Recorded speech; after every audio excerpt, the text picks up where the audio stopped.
Have you ever watched a man spend 14 months trying to stop a document from being read, and then watched the document get read anyway on live television 11 minutes after the East Coast broadcast ended while the man was posting about it from a toilet? That is not an editorial characterization. That is Jimmy Kimmel's characterization, delivered from his desk on a Thursday night in November after Trump had posted at 12:49 a.m. calling him a bum in the middle of what Kimmel described as the biggest sex scandal in the history of the American presidency. He said, "Thanks for watching us on TV instead of YouTube. We appreciate that." He said it the way he says everything, evenly, with the flat delivery of a man who finds it clarifying that the person calling his show unwatchable is watching it close enough to post about a specific segment 11 minutes after broadcast. He said, "I'm the bum." He said it twice. He let the room receive the geometry of a bum whose show was being monitored in real time from the residence of the White House. But the document, the specific document that Trump had been trying to keep out of the public record for 14 months, that Kimmel had been tracking through every extension and every redaction and every Levitt podium statement that said "moving on," while the pages sat in a federal database with a legal hold on them. That document is what this story is actually about.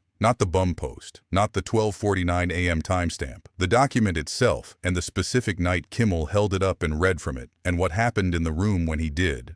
Now, February 25, 2026. The State of the Union had aired the night before. Trump had broken the record for longest State of the Union ever delivered, 1 hour, 47 minutes, and had not mentioned Epstein once. Not in passing, not as a footnote.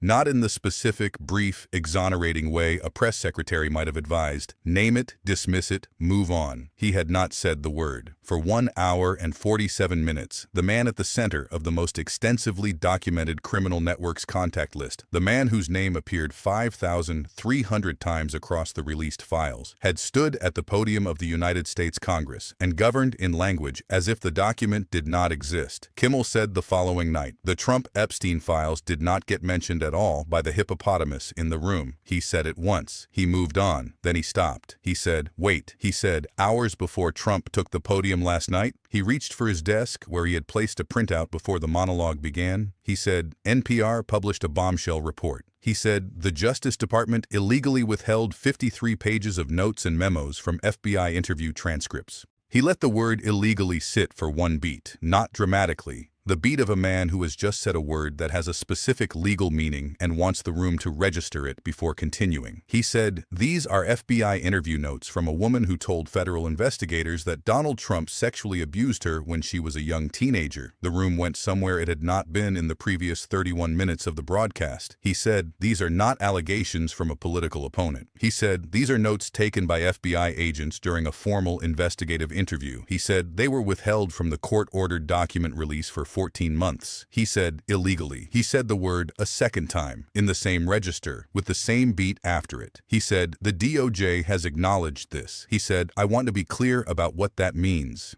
It means the government of the United States concealed evidence of a federal investigation into sexual abuse allegations against the sitting president of the United States." He said, and last night, that president stood at the podium of the United States Congress for 1 hour and 47 minutes and talked about tariffs. He looked at the camera with the eye contact that his audience has learned across 23 years to read as the signal. What you are about to receive is not a joke. It is the thing the joke was holding the door open for. He held it for 4 seconds, the specific duration that separates the performance of gravity from gravity itself. And then he said, "I want to read you something from those 53 pages. He unfolded the printout. The room went completely still, not the between-laughs quiet of a late-night audience finding its rhythm. The specific quiet of 400 people who have been laughing for 31 minutes and are now doing something else, something that has no name in the standard vocabulary of late-night television, the thing that happens when a comedic broadcast passes through a membrane and becomes something that will be cited in congressional testimony by Thursday and watched 41 million times by Sunday." He read. He read the specific passage, not the most sensational section, not the passage that had generated the most coverage in the NPR report, the passage that placed the timeline in sequence. When the interview occurred, what the woman told the FBI agents, what the agents recorded, and what the DOJ's legal team had identified as the reason for the withholding in the internal memo that had itself been included in the released pages. He read it in the flat, even voice of a man reading a document into the record, no inflection, no editorial comment between sentences. The geometry of a reader who has decided that the document is the argument and that his job is to carry it into the room without obstruction. He finished the passage. He folded the printout. He set it on the desk. He looked at the camera. He said, "If these 53 pages were on Hunter Biden's laptop, we would know every single word." He said it quietly, in the specific register of a man saying the thing that is most true and most damning about the discrepancy he has just documented. He said, "Every network, every hour, every day, for 3 years." He said,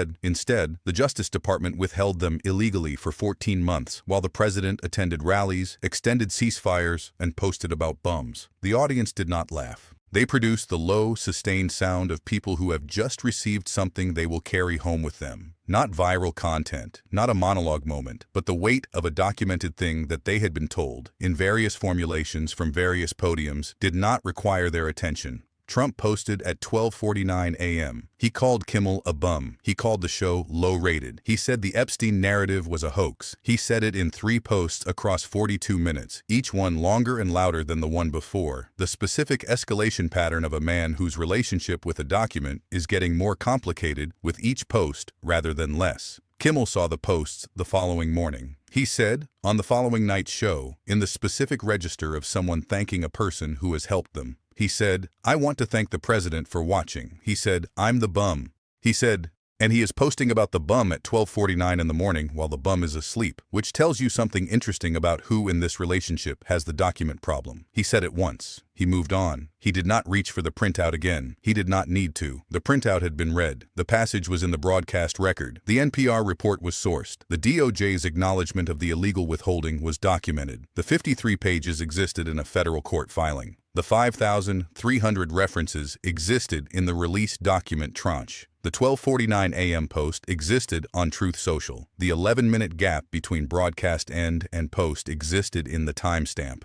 The geometry of all of it, the 14 months, the 53 pages, the illegal withholding, the 1 hour and 47 minutes of no mention, the printout on the desk, the 4 seconds of eye contact, the flat reading voice, the Hunter Biden laptop line, and the 12:49 a.m. bum post assembled itself in the public record the way documented things assemble when someone with a desk and a camera and 23 years of practice holds them up and reads them out loud to 400 people and 41 million more. Not a hoax, not a distraction, a document. Read. On live television, 11 minutes before a post calling the reader a bum. The people who subscribe to this channel don't come for drama. They come for the moments nobody else is willing to show. The ones where the most powerful document in a 14-month story is not revealed by a special counsel or a congressional committee or an investigative journalist, but by a man at a desk in Burbank who has been tracking the redaction since December and has decided that the room is ready and the printout is folded and the eye contact is held and the time is now.